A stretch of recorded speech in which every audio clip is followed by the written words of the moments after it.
क्या आपके जीवन का कोई मकसद नहीं बचा? क्या आपका जीवन निराशा से भर गया है?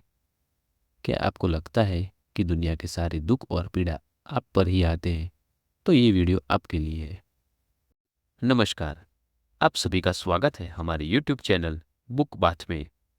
हमारी कोशिश रहती है कि हम अपने दर्शकों को अच्छी अच्छी सेल्फ मोटिवेशन बुकों के बारे में बताएं, जिससे हम अपने दर्शकों के जीवन में कुछ वैल्यूज़ ऐड कर सकें और उनका जीवन बेहतर बना सकें।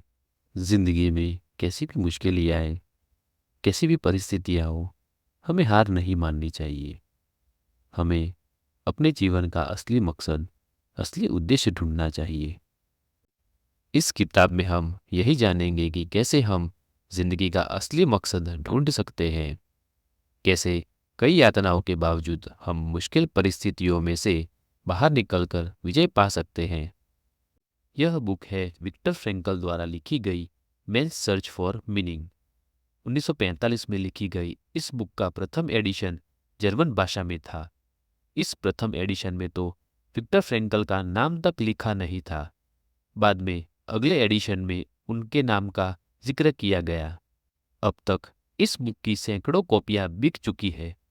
कई भाषाओं में इस बुक का अनुवाद भी किया गया है।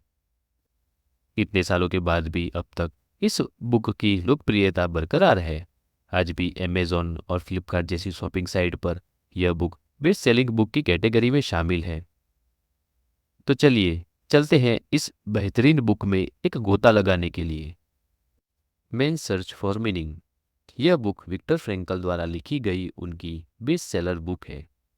इस बुक को हम विक्टर फ्रैंकल की आत्मकथा का एक अंश भी कह सकते हैं, क्योंकि इस बुक में जो दो भाग हैं, उसमें पहला भाग है विक्टर फ्रैंकल ने यातना कैंप में बिताए हुए उनकी मुश्किलों के दिन का उनका खुद का अनुभव, और दूसरा भाग है लोगोथेरेपी, एक मनोचिकित्सा पद्धति जिसमें हम अपनी जिंदगी जीने के मकसद पर ध्यान देते हैं।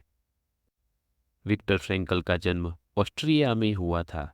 वह एक मनोचिकित्सक, न्यूरोलॉजिस्ट, फिलोसोफर और एक अच्छे लेखक थे। वे एक यहूदी थे। दूसरे विश्व युद्ध के दौरान हिटलर ने नाजी विचारों वाले एक सुरक्षा दल की स्थापना की, जिस दल का नाम था शुस्टाफल। इस दल का कार्य जर्मनी में और दूसरे विश्व युद्ध के दौरान जर्मनी द्वारा जीते गए यूरोप के देशों में यहूदी प्रजा को गुलाम बनाना था, जिसके चलते नाजी सैनिकों ने जिस जिस प्रदेशों पर कब्जा किया, वहां पर रह रहे यहूदियों पर अत्याचार शुरू कर दिया। यहूदियों की मिलकतें जब्त कर दी गई और उनको गंदे यातना कैंपों में बेचकर वहां उन पर अमानवीय व्यवहार किया जाने लगा। विकलांग, मानसिक या शारीरिक बीमार, बूढ़े, बच्चे और अशक्त लोगों की हत्या कर दी गई। जो काम कर सकते थे, सशक्त लोग थे, उन सबको यातना कैंप में भेज दिया गया। वहां उनसे जानवरों की तरह काम करवाया जाता था। नाजी सैनिक यहाँ नहीं रुके। वहां के कैदियों के शरीर का उपयोग संशोधन कार्य में एक साधन के रूप में भी किया जाने लगा। एक यहूदी होने के कारण विक्टर फ्रैंकल को भी अपने परिवार से अलग कर दिया गया और विक्टर फ्रैंकल को यातना कैंप में भेज दिया गया। विक्टर फ्रैंकल को शुरुआत में ही ऑस्विट्ज़ नामक सबसे भयानक यातना कैंप में भेजा गया। सब कैदियों को ले जाने के लिए एक ट्रेन को दिन रात चलाया गया। उस ट्रेन में करीब 1500 कैदी थे। हर डिब्बे में करीब 80 लोगों को समाया गया था। ट्रेन में भीड़ इतनी ज़्यादा थी कि डिब्बे का हर आदमी वहां पर ठीक से बैठ भी नहीं पाता था। सोने के बारे में तो सोच भी नहीं सकते। उन सबको कुछ दिनों की लगातार मुसाफरी के बाद ऑस्विट्ज़ यातना कैंप में पहुंचाया गया, मानो उनके नरक के द्वार खुल गए हो। ऑस्विट्ज़ में तो कैदियों को ना ही अच्छा खाना मिलता था, ना ही बीमार होने पर दवाई। जो सब उनके पास था, सब कुछ छीन लिया गया था। सोना, चांदी, कपड़े, जूते, सब कुछ। बाकी रह गया था तो सिर्फ उनका नग्न शरीर। कैंप में किसी को उनके नाम से नहीं बुलाते थे। उनके शरीर की चमड़ी को खरोच कर एक नंबर लिखा जाता था। उस नंबर से ही उस कैदी की पहचान होती थी। चौकीदार हर कैदी को उसके नंबर से ही पहचानता था। अपर्याप्त कपड़े और बहुत ठंड की वजह से कई लोगों की मौत भी हो जाती थी। सोने के लिए भी इतनी कम जगह थी कि एक बेड में 9 लोगों को सोना पड़ता था और 9 लोगों के बीच में ठंड से बचने के लिए सिर्फ 2 कंबल दिए जाते थे। जब कोई कैदी को सजा के रूप में बर्फ में खड़ा रहने के कारण पैर काले पड़ जाते, तो वहां के डॉक्टर निर्दयी होकर चिमटे से उस कैदी की वह सड़ी हुई उंगली को खींचकर निकाल देता। कैंप के जीवन काल के दौरान ऐसी घटनाएं कैदियों के लिए आम बात हो गई थी। सबको पीड़ा की आदत सी हो गई थी। कारावास के अंतिम समय में कैदियों को रोज एक बार पानी जैसा सूप और एक छोटी ब्रेड का टुकड़ा दिया जाता था। जो मजदूरी वाला काम कैदी करते थे, उसके सामने यह खाना पर्याप्त नहीं था, जिस कारण सबके शरीर में सिर्फ हड्डियां ही बची थी। शरीर पर मांस तो था ही नहीं। ऑस्विट्स कैंप में से लेखक को दूसरे कैंप डकाउ में भेजा गया। यह कैंप ऑस्विट्स जितना भयानक नहीं था।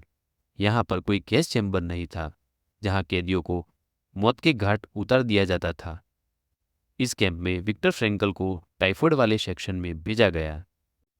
यहाँ उनको दवाइयों का स्टॉक देखना था और ज़रूरतमंद टाइफाइड वाले पेशेंट को दवाई देनी थी। अतिशय गंभीर बीमार को दवाई नहीं दी जाती थी क्योंकि वह तो वैसे ही कुछ दिनों में मर जाने वाला था। दवाइयों का स्टॉक कम होने के कारण जो दर्दी ठीक हो सकता उसे ही दवाई दी जाती थी और वो भी कम मात्रा में। विक्टर फ्रैंकल इन सब यातनाओं के बावजूद अपनी पत्नी को कभी नहीं भूले। काम के वक्त भी कुछ समय के लिए वह अपनी पत्नी के बारे में सोचते, उनके साथ बिताए हुए समय को और आगे भविष्य में उनके साथ अच्छा समय बिताएंगे, इस आशा में वह जिंदा रहे और वहां से बाहर निकल पाए। उन्होंने अपने जीवन का अर्थ खोजा था। कई बार यातना कैंप में मनोविज्ञान संबंधी संबोधन देते हुए वे अपने आप को देखते रहते और जीने की आशा को समर्थन देते रहते।